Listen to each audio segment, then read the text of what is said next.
Converting the mass of one element to the mass of another element by Mr. Thiel.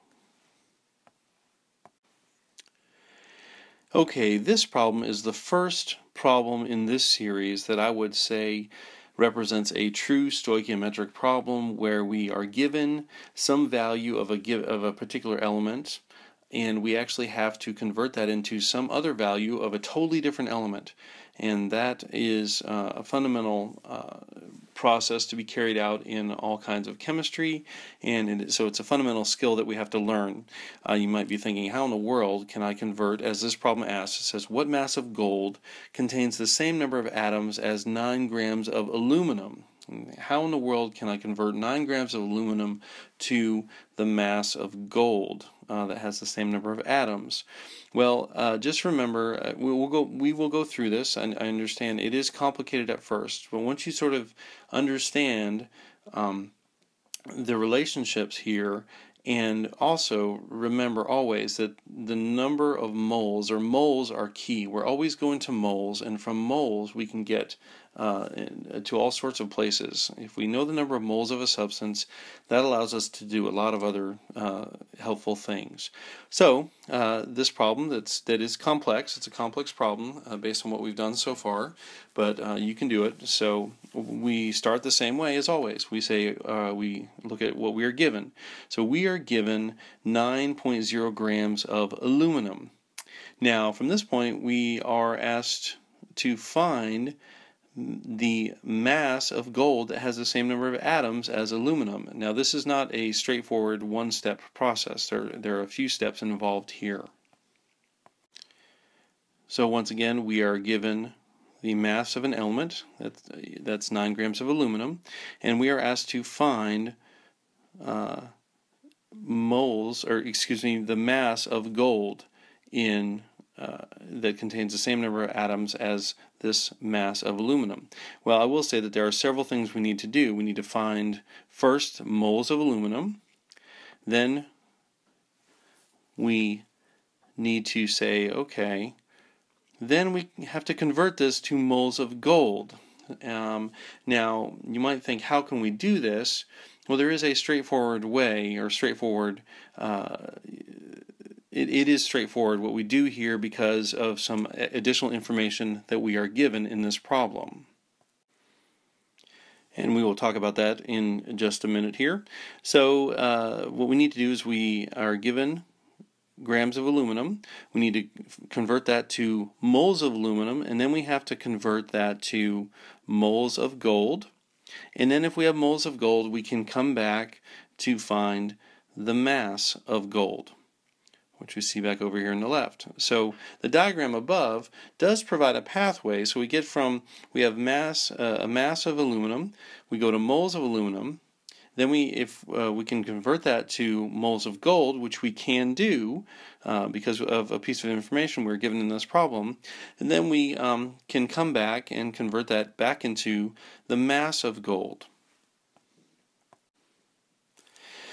So now the key to this problem is the conversion between moles of aluminum and moles of gold. Once we get that done, then it's straightforward. The problem then looks again like problems we have seen before. Now, if in order to do this, we can do this because of this fact that I'm writing here right now, and that is that the number of particles in 1 mole of a substance is equal to the number of particles in 1 mole of any other substance. So, read this again. The number of particles in 1 mole of a substance is equal to the number of particles in 1 mole of any other substance. That's because mole is a counting unit that represents a specific number of particles. And so it doesn't matter what you're counting.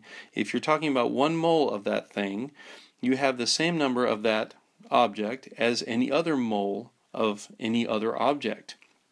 So we see what goes along with this statement, or what we can deduce from the statement, is that if the number of atoms is the same, then the number of moles is also the same. So this hopefully this will lead you to recognizing or understanding how we can get from moles of aluminum to moles of gold, because we are told in the problem that we have an amount of gold that contains the same number of atoms as 9 grams of aluminum. Well, based on the statement that I just wrote, if the number of atoms is the same, the number of moles is the same. So if we can find the number of moles of aluminum, we can simply say we have the same number of moles of gold. And then our conversion is very straightforward at that point. So now let's start to work the problem. So, like always, we take our given, put it in fractional form. We have 9.0 grams of aluminum. That's what we are given in the problem. Alright, now if we look up at our diagram, if we have a given mass of an element, we can multiply it times the reciprocal of the molar mass of the element, and that will give us the amount of that element in moles.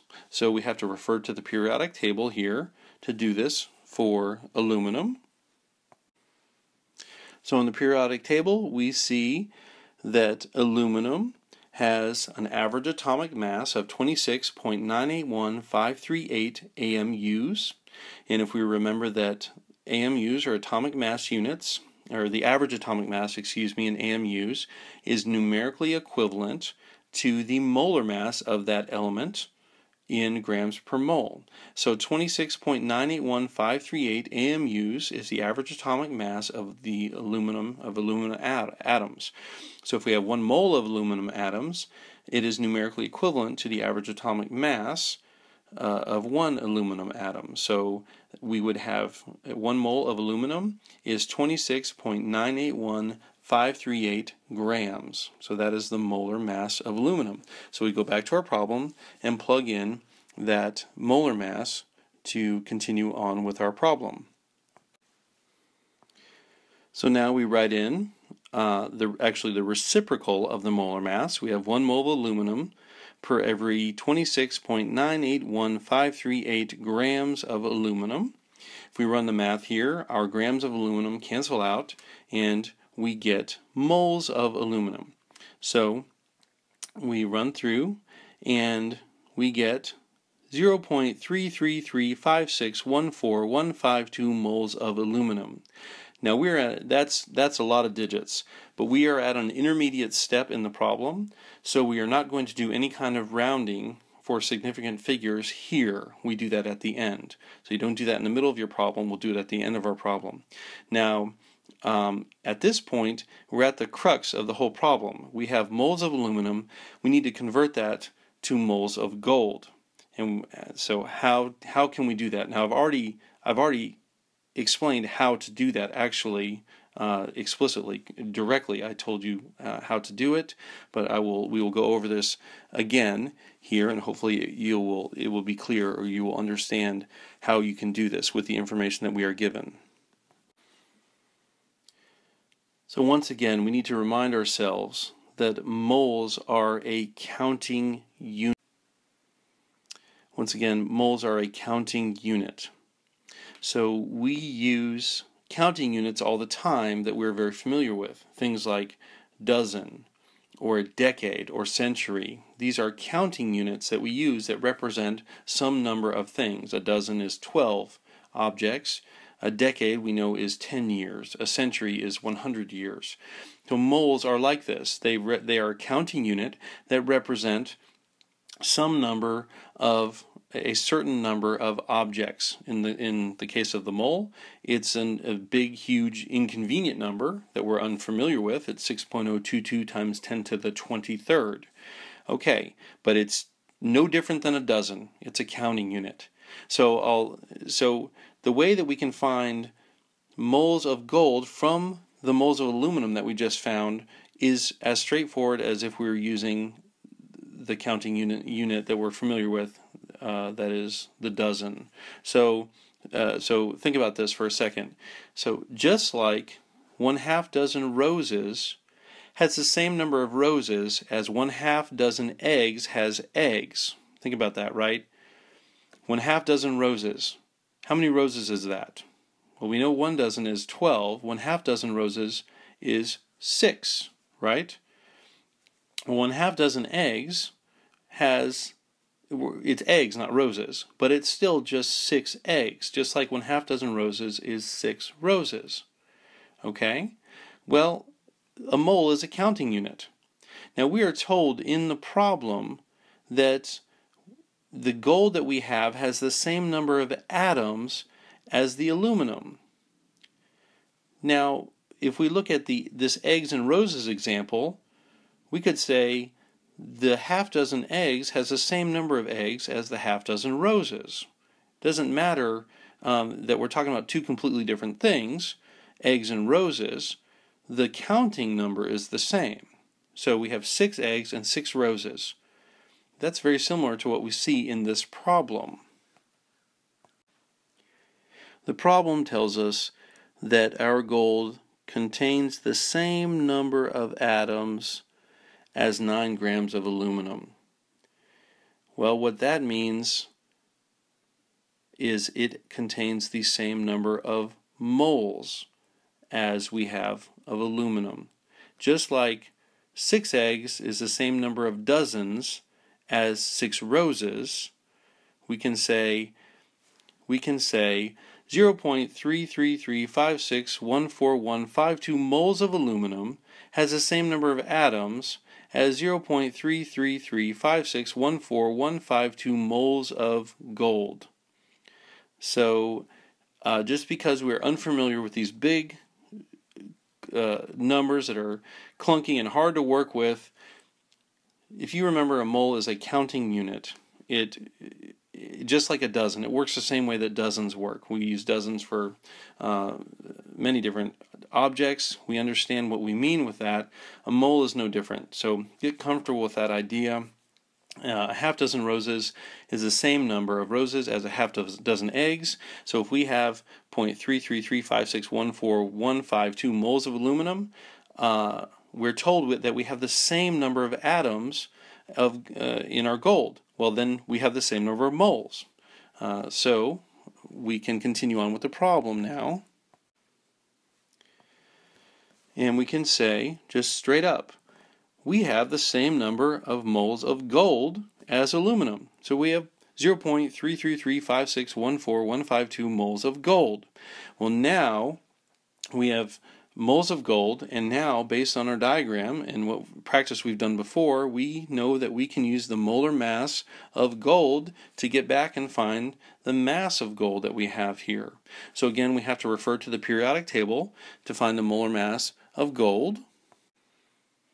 So here's our periodic table. There's our gold.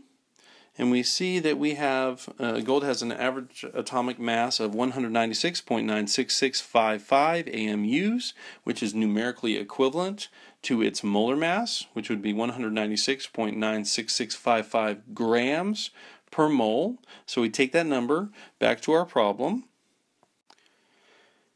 and we can plug it into our problem, 196.96655 grams of gold per 1 mole of gold.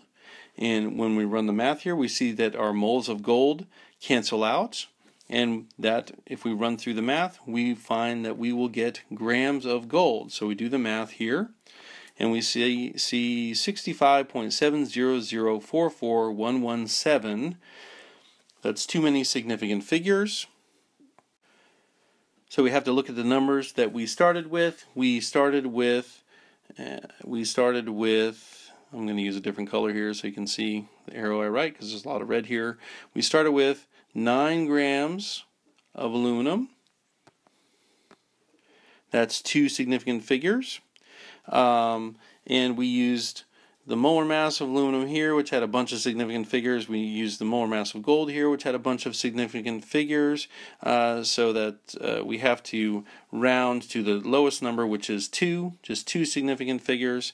So we will continue. We round this number to 2 sig figs, and that gives us 66 grams of gold. So 9 grams of aluminum, what mass of gold contains the same number of atoms as 9 grams of aluminum? Well, that's the same question. That's like asking how many moles is 9 grams of aluminum? what amount, or how many moles is 9 grams of aluminum equivalent to? And it's the same number, because we have the same number of atoms. That's what we're given in the problem here. So remember, it's the mole is central, and it's just a counting unit, and being able to do stoichiometry effectively is really all about the mole. If you understand how the mole relationships are and how they work, you are ahead of the game for being able to do the more complex stoichiometry problems, and this is moving in that kind of direction. Okay, so 9 grams of aluminum, the mass of gold that contains the same number of atoms, in other words the same number of moles of this amount of aluminum, is 66 grams of gold. And we are done with this significant problem.